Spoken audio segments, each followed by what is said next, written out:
എന്നെ വിളിക്കുന്ന ചില ആളുകൾ എന്നോട് പറയാറുണ്ട്, കുടുംബത്തിലെ പ്രാരാബ്ധം കാരണം ഞാൻ വേറെ ജോലിക്ക് പോയി, ഇതാണ് മറ്റേ അഭിനയിക്കണം എന്നാണ് എൻ്റെ ആഗ്രഹം, പക്ഷേ അതിലേക്ക് എനിക്ക് എത്തിപ്പെടാൻ പറ്റിയില്ല, കുടുംബത്തിലെ പ്രാരാബ്ധങ്ങളുണ്ടായി, അപ്പോൾ ഞാൻ വേറെ ജോലി ചെയ്യേണ്ടി വന്നു, അങ്ങനെ ആ ജോലി ചെയ്ത് ഇപ്പോൾ ജീവിക്കുന്നു. പക്ഷേ ഇതിൽ നിന്നുകൊണ്ടും എനിക്ക് ആ ആഗ്രഹം ഞാൻ വിട്ടിട്ടില്ല.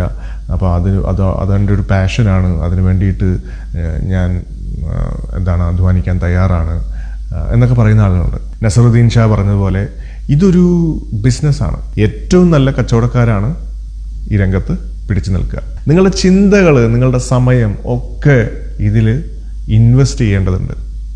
എങ്കിൽ മാത്രമേ നിങ്ങൾക്ക് റിസൾട്ട് കിട്ടുകയുള്ളൂ.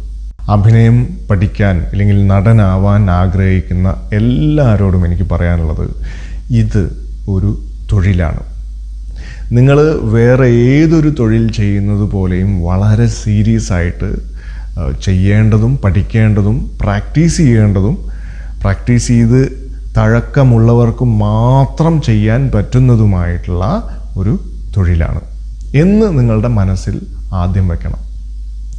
ഇതുകൊണ്ട് ഞാൻ ജീവിക്കും, ഇതുകൊണ്ട് മാത്രമേ ഞാൻ അരി മേടിക്കൂ എന്ന് നിങ്ങൾ നിശ്ചയിച്ചു കഴിഞ്ഞാൽ നിങ്ങൾക്ക് തീർച്ചയായിട്ടും പെട്ടെന്ന് തന്നെ അഭിനയിക്കാനുള്ള അവസരം കിട്ടിക്കോളും.